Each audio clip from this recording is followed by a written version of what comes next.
Welcome to the AI Hustle Podcast, the podcast where we break down the latest in AI news, tools, and interview experts helping you hustle and do more using AI. If you've been following the podcast for a while, you'll know that over the last 6 months, I've been working on a stealth AI startup. Of the hundreds of projects I've covered, this is the one that I believe has the greatest potential. So today I'm excited to announce AI Box. AI Box is a no-code AI app building platform paired with the App Store for AI that lets you monetize your AI tools. The platform lets you build apps by linking together AI models like ChatGPT, Midjourney, and 11 Labs. Eventually, we'll integrate with software like Gmail, Trello, and Salesforce so you can use AI to automate every function in your organization. To get notified when we launch and be one of the first to build on the platform, you can join the waitlist at aibox.ai. The link is in the show notes.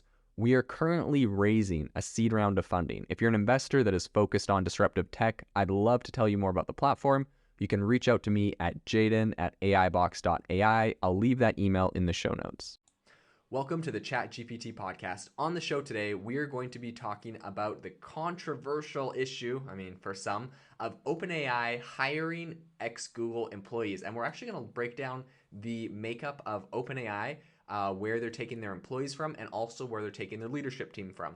So this comes on the backs of a recent article in Business Insider that said ChatGPT maker OpenAI has hired tons of former Google and Meta employees, new data shows. And essentially what they're doing is they are looking at some new data out of Lead Genius and Punks and Pinstripes, and which essentially break down how OpenAI is being built up. So we're going to dig into why this is important, what the implications of AI are, what the missed opportunities for Google are, and kind of how this affects AI going forward into the future. So I think the first thing to say here is it looks like overall OpenAI, as far as its employee data goes, right? This is a very new company. They don't have millions or they don't have thousands of employees like a lot of these other big tech giants.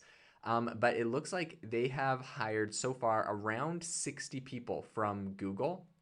And that is their number one place that they're currently poaching talent from. Their number two place is Meta at 32 people.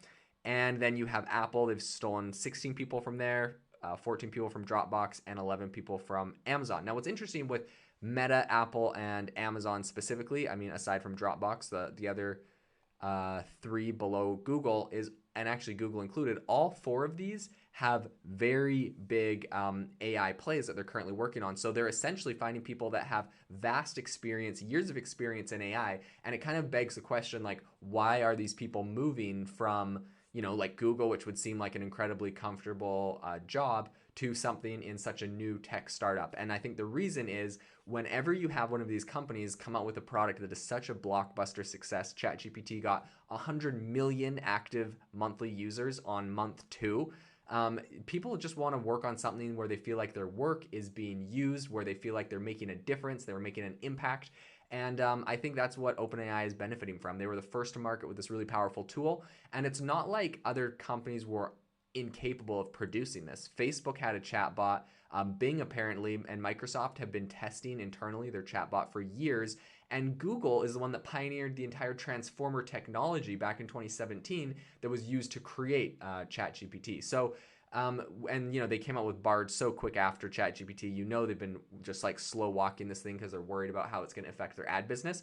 So you have to think like these employees that are looking at this incredibly innovative technology, everyone's using it, and they're stuck at these companies that have been slow walking the technology, that have been kind of getting in the way. And so it's no wonder that these people are moving over. And in addition, another really high profile person recently was the lead of self-driving or autopilot at Tesla, Andre Karpathy. He recently just announced that he is moving over from Tesla to work at OpenAI. And this comes with a lot of, if you're on Twitter and you are, kind of following the space, you're seeing a lot of these engineers that are working at Google Brain are moving over to OpenAI and getting positions there.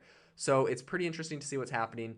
Now, I wanted to talk a little bit about the leadership at OpenAI and what percentage of that is coming from different companies. And there's a really interesting takeaway I got here. But first off, we got 5 people from Google, So obviously the biggest place they're poaching people from. And I believe that Google had the most advanced AI.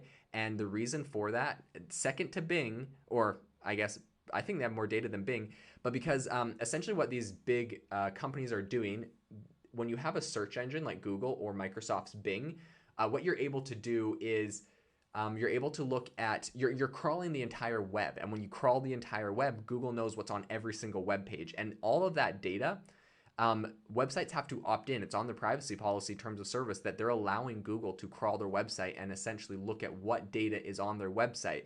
And, if people opted out and said, no, I don't want Google to crawl my website, that's suicide for a brand. Like, no one's ever going to find you. And so Google and Microsoft's Bing, with their web searchers, their web crawlers, have been able to crawl all the data on the internet, and that's how they're able to make these really, really powerful models. So it's no wonder that Google is so far advanced in AI, because I don't think there's anyone else that has that vast a library or even a reason to collect that much information as Google. So it's a no-brainer. Google is very advanced in AI, but they've been slow walking it. And I think people know that. So now they're getting punished for it. So Google, 5 people from Google are in leadership at OpenAI, 3 from Facebook. And what's interesting is if you go way down the list, it says 1 person from Meta. So really that's 4 from Facebook. So Google and Facebook are the top. You got 2 from Apple, 2 from Dropbox, 2 from Stripe, 2 from Airbnb. They got a bunch of other places, including JP Morgan. And way at the bottom of the list, there's 1 person from Microsoft that is in leadership at OpenAI. But I mean, you're comparing that to 4 from Facebook, 5 from Google. Like, I kind of wonder if even when you're looking at employees from Microsoft, there's 7 employees from Microsoft working at OpenAI. But I mean, compared to almost 60 from Google, and they kind of poached them from Google's DeepMind. This really, to me, kind of says that maybe OpenAI knew that they wanted this Microsoft partnership all along, and they intentionally did not poach people from Microsoft. That's one way I could think about it. The other way I could think about it is perhaps Microsoft is bad at AI, or they're far behind, or maybe they put all of their eggs in the OpenAI basket and knew that they had some investments in OpenAI from the very beginning, and that they could kind of lean on these to pull them ahead in the AI race. Either way, I mean, they also had the Bing bot they've been testing for a couple of years. So I think that they were hedging with their own product, investing in OpenAI, and maybe OpenAI was the hedge, and that just took the lead, and so now they're just running with it. So I think if nothing else, people have been commenting on this. Larkin recently said, if nothing else, OpenAI is a sign that big tech, especially Google, isn't optimizing its investment in its employees. A lot of AI talent has been working on secondary products in innovation labs like Alphabet X. And for many, this means that they rarely see their work have a meaningful impact on the company's core product or earnings, right? You just don't feel like you're making an impact when you're working in these kind of like moonshot labs at these big, huge companies, and your work doesn't ever get implemented into the actual product or make money.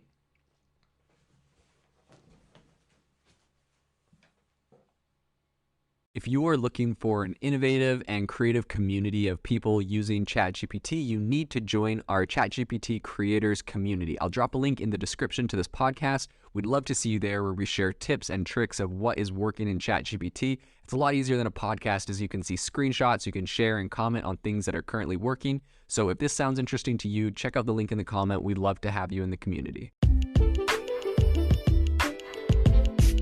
Thanks for tuning in to the AI Hustle podcast. If you could do us a massive favor, we would really, really appreciate it if you could leave us a review wherever you get your podcasts. This helps people find the podcast. It helps people know this is a good place to go. And we would really, really appreciate it, as it helps us continue to bring on incredible guests and share incredible content for you to listen to.